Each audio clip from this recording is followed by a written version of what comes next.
Lu tahu nggak? Dulu ada jenderal melawan ribuan pasukan sendiri pakai alat musik doang dan berhasil mengalahkan musuhnya.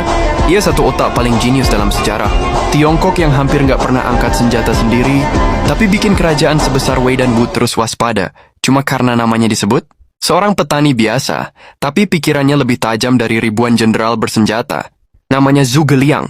Zhuge Liang lahir tahun 181 Masehi di Langya, Provinsi Shandong. Hidupnya nggak mudah, keluarganya pisah. Karena konflik akhir dinasti, Han, ia tumbuh dalam dunia yang penuh kekurangan dan migrasi dan konflik. Dari situlah ia belajar satu hal, kekuatan sejati bukan ada di otot, tapi di otak. Dan ia belajar klasik Konfusianisme, filsafat Tao, strategi militer, astronomi, teknik, dan politik. Tapi berbeda dari sarjana lain, Zhuge Liang memilih hidup menyendiri. Ia pindah ke Longzong, hidup sebagai petani. Dunia mengenalnya sebagai naga tidur. Bukan karena ia tidak bisa, tapi karena kekuatannya belum bangun. Liu Bei datang mencarinya. Bukan sekali atau dua kali, tapi 3 kali. Inilah legenda 3 kunjungan ke Pondok Jerami. Zhuge Liang akhirnya mau keluar bukan karena ambisi, tapi karena melihat peluang. Seorang pemimpin yang mau mendengar, bukan memerintah. Begitu bergabung, Zhuge Liang langsung mengubah peta. Dia berancang aliansi dengan Wu, menghilangkan ambisi Cao Cao di pertempuran Tebing Merah, dan membuka jalan berdirinya. Negara Shuhan, semua itu tanpa memimpin pasukan di garis depan. Strateginya seperti catur, memikirkan puluhan langkah ke depan. Setelah Liu Bei naik takhta, Zhuge Liang menjadi Perdana Menteri. Di titik inilah sisi lain dirinya muncul. Iso bukan cuma jenius perang, tapi administrator disiplin.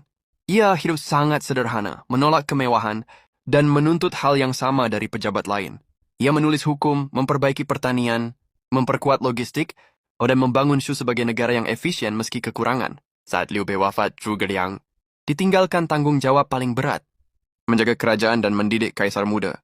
Ia bisa saja naik takhta, tapi memilih setia sampai akhir. Kampanye utara melawan Wei menjadi obsesinya. Bukan karena haus perang, tapi karena ia tahu Shu akan hilang secara perlahan jika tidak menyerang. 5 kali ia memimpin ekspedisi ke utara. Semua dengan perhitungan detail ekstrim, cuaca, jalur suplai, moral pasukan, hingga posisi bintang. Ia menciptakan ulang busur otomatis, sistem logistik, dan bahkan manusia kayu dan kuda untuk angkut perbekalan. Ia terkenal karena kecerdasan psikologis. Seperti strategi benteng kosong, dia mengalahkan pasukan musuh hanya dengan duduk tenang dan memainkan kecapi. Namun, Zhuge Liang hampir selalu unggul secara strategi, tapi kalah dalam satu hal yaitu waktu. Sumber daya Shu terlalu kecil, tubuhnya sendiri semakin kurang sehat. Karena ia bekerja tanpa henti, kurang tidur, makan minim, dan mengurus negara sendirian. Pada ekspedisi kelima di dataran Wuzang, tubuhnya menyerah, dan ia wafat.